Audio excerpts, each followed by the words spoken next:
Baik, selamat pagi Bapak dosen pengampu mata kuliah Arsitektur Nusantara. Sebelumnya perkenalkan, nama saya Putu Melestari dengan nomor RIM akhir 18 dari kelas A1 akan mempresentasikan resume Arsitektur Nusantara dari topik 1 hingga topik ke-6 sebagai penilaian ujian tengah semester mata kuliah Arsitektur Nusantara. Nah, untuk mengefisienkan waktu, kita langsung saja masuk ke materi. Di sini akan ada 6 topik yang saya bahas, yaitu resume topik 1 mengenai perkembangan arsitektur Nusantara, resume topik 2 arsitektur tradisional Bali dan Jawa, resume topik ketiga, arsitektur tradisional Sumatera dan Sulawesi. Resume topik keempat, arsitektur tradisional Kalimantan. Resume topik kelima, arsitektur Indonesia Timur. Dan resume topik keenam, pembahasan tambahan arsitektur di Nusantara. Kita masuk ke resume topik satu, yakni perkembangan arsitektur di Nusantara. Nah, muatan topik di sini saya akan bagi menjadi dua kelompok. Yang pertama ada pokok pembahasan, yang kedua ada poin-poin penting. Nah, pokok pembahasan pada resume topik satu ini berfokus pada pemaparan evolusi perkembangan arsitektur Nusantara dari masa lalu hingga saat ini, perubahan gaya, pengaruh budaya yang telah membentuk ciri khas setiap wilayah. Dibahas juga dalam menggali peran teknologi dan inovasi dalam membentuk bentuk arsitektur yang berkelanjutan dan modern di Nusantara. Diskusi yang digelar dalam perkuliahan ini perihal bagaimana melestarikan warisan arsitektur Nusantara dalam konteks era globalisasi, yang dimana pada perkuliahan ini juga membahas peran arsitektur dalam mencerminkan identitas budaya dan berkontribusi pada lingkungan yang berkelanjutan. Nah, selanjutnya ada 3 poin-poin penting yang akan saya bahas di sini, yaitu arsitektur, pemahaman batasan, dan juga ciri arsitektur Nusantara Indonesia. Yang pertama, arsitektur yang mengajarkan kita merealisasikan angan-angan menjadi wujud, kebudayaan menuntun kita memberi makna pada bentuk, arsitek meramu arsitektur dengan aneka fungsi, bentuk, dan makna, dan arsitektur merupakan ruang dan waktu sebagai jembatan angan-angan dengan kenyataan.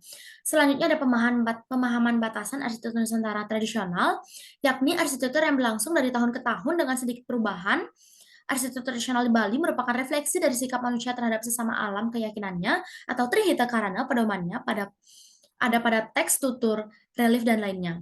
Nusantara pada era pramerdeka, Indonesia pasca merdeka, dan ahlinya disebut Pandita Bala, utuh atau undagi dan sebagainya. Nah, batasan arsitektur Nusantara di sini dapat disimpulkan arsitektur yang berlangsung secara terus-menerus dengan sedikit perubahan.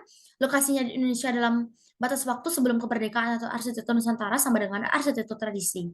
Selanjutnya ada ciri arsitektur Nusantara Indonesia, yaitu memiliki tritisan yang lebar, terbangun sebagian besar dari kayu, memiliki kolong atau panggung, hubungan atau sambungan dengan ikatan tali, pasak dan paku kayu bambu, menggunakan sendi umpak, dan mudah dibongkar dan dipasang kembali. Selanjutnya ada resume topik kedua, yaitu arsitektur tradisional Bali dan Jawa, yang dimana pokok pembahasan di sini dimulai dari pemahaman arsitektur Nusantara yang telah diperkenalkan dalam perkuliahan sebelumnya, dan dijelaskan pula bagaimana arsitektur Nusantara menggabungkan unsur-unsur budaya, agama, dan lingkungan dalam setiap perancangannya, dan hal ini adalah landasan penting untuk memahami perbedaan antara arsitektur Nusantara dan gaya arsitektur lainnya yang ada di Nusantara atau di dunia. Nah, selanjutnya pembahasan tentang bagaimana kepercayaan nilai dan mitologi Bali dan Jawa mempengaruhi bentuk dan struktur bangunan di Pulau Bali dan Pulau Jawa, menggambarkan penggunaan bahan lokal dan teknik konstruksi tradisional yang telah berkembang selama berabad. Dan secara keseluruhan, topik ini memberi wawasan yang lebih dalam tentang kekayaan dan kompleksitas arsitektur Nusantara, khususnya di Bali dan Jawa, betapa pentingnya menjaga warisan budaya ini dan memahaminya dalam konteks yang modern. Selanjutnya ada 4 poin penting di sini, yaitu batasan arsitektur Bali, geografi, yang dimulai dari geografi menunjuk pada tipe pegunungan, dataran, dan pantai. Selanjutnya ada norma antara yang menggunakan asta bumi, asta kosalaning dewa, asta kosala kosali, asta kosalaning wong pejah, brahmakerti, dan janantaka. Selanjutnya ada stil, antara lain Bali Utara, Selatan atau dikenal pula dengan sebutan stel Buleleng, Badung, Gianyar, arsitektur tradisional Bali, stel Jawa, kolonial modern, pasca modern, regionalisme, dan sebagainya. Selanjutnya ada periode waktu arsitektur Bali, yaitu zaman prasejarah, zaman Bali Aga, zaman Bali kuno, zaman Majapahit, zaman penjajahan, dan zaman masa kemerdekaan sampai saat ini. Nah, selanjutnya ada sebaran candi Jawa, yaitu ada Candi Pringapus, Candi Banom, Candi Borobudur, Candi Ngawen, Candi Sewu Prambanan, Candi Sari, Candi Sambisari, Candi Pelausan Lor, Candi Pelausan Kidul, Candi Ratu Bukut, dan Candi Banyu Nimbu. Selanjutnya ada struktur Candi Jawa terbagi atas 3, yaitu Swarloka atau World of Gods atau dunia para dewa, ada Burvaloka atau World of Parvit atau dunia orang yang disucikan, yang terakhir ada Burloka atau World of the Mortals atau dunia manusia. Selanjutnya resume topik ketiga atau arsitektur tradisional Sumatera dan Sulawesi dengan pokok pembahasan awal mengenai tentang arsitektur tradisional Sumatera dengan diperkenalkannya beragam tradisi arsitektur di pulau ini termasuk penggunaan bahan lokal, teknik konstruksi, serta peran budaya dan agama dalam mendesain bangunan. Digambarkan pula bagaimana aspek-aspek budaya dan lingkungan mempengaruhi desain dan konstruksi bangunan, bagaimana arsitektur tradisional Sumatera dan Sulawesi mencerminkan keanekaragaman etnis dan sejarah pulau-pulau ini. Dan dengan pembahasan topik tiga ini, kita mendapatkan wawasan yang lebih mendalam tentang arsitektur Nusantara, khususnya di Sumatera dan Sulawesi, dan menjadi lebih peka terhadap keanekaragaman warisan arsitektural Indonesia dan memahami dalam konteks yang modern.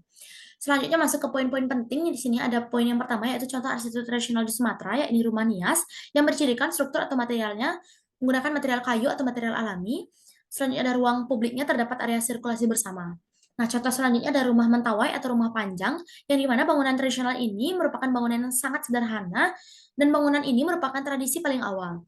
Selanjutnya ada poin kedua yaitu arsitektur tradisional Sulawesi yang terdiri atas Makassar, Bugis, Mandar, Toraja, Toraja Sedang, Manado, dan Bajo. Nah, di sini saya akan memaparkan sedikit mengenai rumah Toraja yang dibangun dengan orientasi yang berlandaskan makna kosmologi. Wajah depan rumah selalu berada pada sisi utara, yang dimana menghadap utara berarti asosiasinya pada Sang Pencipta atau Puang Matua. Berbagai ornamen yang melengkapinya sekaligus menjadi gambaran struktur sosialnya. Nah, selanjutnya masuk ke resume topik keempat, yaitu arsitektur tradisional Kalimantan, yang dimana pokok pembahasan yang diberikan gambaran yang komprehensif tentang ciri khas arsitektur tradisional di Kalimantan, eksplorasi desain bangunan, bahan material yang digunakan, serta bagaimana budaya dan lingkungan mempengaruhi arsitektur daerah ini. Pentingnya memahami sejarah dan nilai-nilai budaya yang terkandung dalam setiap detail arsitektur Kalimantan, yang dimana perkuliahan ini memberikan kesempatan untuk mengeksplorasi kekayaan arsitektur Kalimantan melalui studi kasus dan contoh yang konkret. Nah, adapun poin-poin penting di sini, yang pertama ada contoh arsitektur tradisional Kalimantan, yakni rumah bentang atau lamin atau longhouse, yang memiliki ciri sisi ornamen yang artistik dan dipasang pada beberapa tempat bidangnya. Selanjutnya ada sistem struktur yang jelas, ketinggian tangga yang sudah diatur sedemikian rupa, dan ukuran sebuah lamin bervariasi menyesuaikan dengan kebutuhan, yang dimana panjangnya berkisar antara 100 sampai 200 meter dan lebarnya antara 20 sampai 25 meter, serta dapat menampung 60 keluarga. Nah, adapun poin yang kedua yaitu bentuk, fungsi, dan makna yang dijelaskan mengenai apa yang terjadi bila makna dan bentuk tanpa fungsi, apa yang terjadi bila makna fungsi tanpa bentuk, apa yang terjadi bila bentuk fungsi tanpa makna, dan apa yang terjadi bila bentuk, fungsi, dan makna saling mempengaruhi, maka akan menghasilkan nilai, yang dimana nilai tersebut merupakan identitas atau karakter. Selanjutnya ada resume topik kelima atau arsitektur tradisional Indonesia Timur, yang dimana pokok pembahasan di sini berfokus khusus pada Kupang dan Irian, yang dimana terdapat pembahasan karakteristik khas dari arsitektur di wilayah Kupang dan Irian, dan adanya pendalaman pemahaman materi arsitektur khusus di wilayah Indonesia Timur melalui studi kasus yang menarik, dijelaskan perihal bagaimana konsep arsitektur Nusantara yang telah dibahas sebelumnya dapat diaplikasikan dalam desain arsitektur kontemporer yang dihormati dan memadukan ciri khas setiap wilayah. Pelibatan komunitas lokal dalam pelestarian dan pengembangan arsitektur daerah tersebut, sekaligus menciptakan karya-karya arsitektur modern yang menghormati nilai-nilai budaya dan alam setempat. Pada pertemuan topik kali ini bukan hanya memberikan wawasan mendalam tentang arsitektur di Indonesia Timur, tetapi juga menegaskan pentingnya menghargai kekayaan budaya dan warisan arsitektur Nusantara secara lebih luas. Di sini ada dua poin penting. Yang pertama, contoh arsitektur di Kupang, Nusa Tenggara Timur.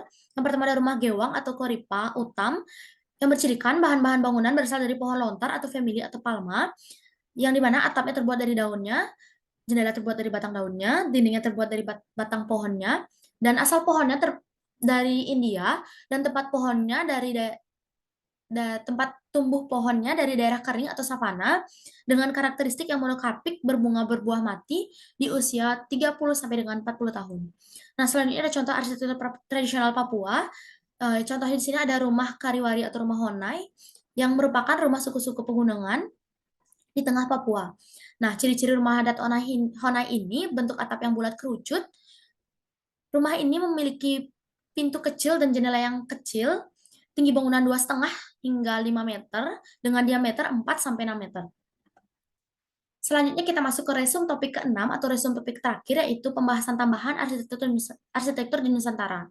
Yang dimana materi perkuliahan ke-6 ini dipaparkan masih memusatkan perhatian pada pengulangan topik arsitektur Nusantara yang sebelumnya tercecer atau terlupakan, sebagai upaya untuk mengingatkan dan menggali lebih dalam pengetahuan tentang aspek-aspek kunci dalam arsitektur Nusantara yang mungkin telah terlupakan atau kurang dipahami. Nah, dijelaskan kembali konsep dasar dalam pemahaman arsitektur Nusantara, termasuk penggabungan nilai-nilai budaya, agama, dan pengaruh lingkungan dalam desain dan konstruksi bangunan. Meskipun topik ini telah diulang beberapa kali dalam seri perkuliahan, pengulangan ini tampaknya adanya penegasan yang menjadi pengingat penting tentang esensi dan keunikan arsitektur Nusantara. Meskipun video perkuliahan ini tidak secara khusus membahas arsitektur tradisional dari wilayah tertentu, seperti yang sebelumnya telah dilakukan fokus pada Sumatera, Bali, ataupun Jawa, dan lain sebagainya, pengulangan topik ini memberikan kesempatan bagi saya selaku mahasiswa untuk mengkonsolidasi pengetahuan tentang aspek-aspek penting dalam arsitektur Nusantara. Nah, adapun poin-poin penting di sini yaitu yang ditegaskan di sini yaitu ada perkembangan arsitektur Bali, yang dimana pada gambar perkembangan arsitektur Bali tersebut ada diagram 5 babak perkembangan arsitektur Bali yang dikelompokkan menjadi 3 masa, yaitu masa tradisi, dan masa pasca tradisi yang dikembangkan oleh Profesor Salahin tahun 2023. Nah, selanjutnya ada 3 tipe rumah Jawa, yakni rumah kampung beratap pelana untuk masyarakat umum, ya ini tipe limasan berkembang dari rumah kampung untuk masyarakat kelas atas, ada tipe joglo yang digunakan oleh bangsawan, dan ada 2 tipe lainnya, yaitu dikenal dengan tajugan, yang umumnya dipergunakan untuk masjid, dan panggung P yang diartikan sebagai rumah tempat menjemur hasil bumi. Nah, selanjutnya ada poin yang ketiga, poin pentingnya 3, yaitu aplikasi nilai makna lokal pada arsitektur yang mendatang, yaitu arsitektur masa lalu yang digabungkan dengan arsitektur masa kini, maka menghasilkan regionalisme arsitektur. Nah, perubahan dan perkembangan pada kondisi infrastruktur kini sedang berlangsung di Bali dan akan semakin menggoyahkan sendi-sendi superstrukturnya yang akhirnya mengubah perilaku arsitektur, kebudayaan, dan bermuara pada peradabannya. Baik, demikian presentasi dari saya. Mohon maaf apabila ada kesalahan kata maupun pengucapan. Sekian dan terima kasih.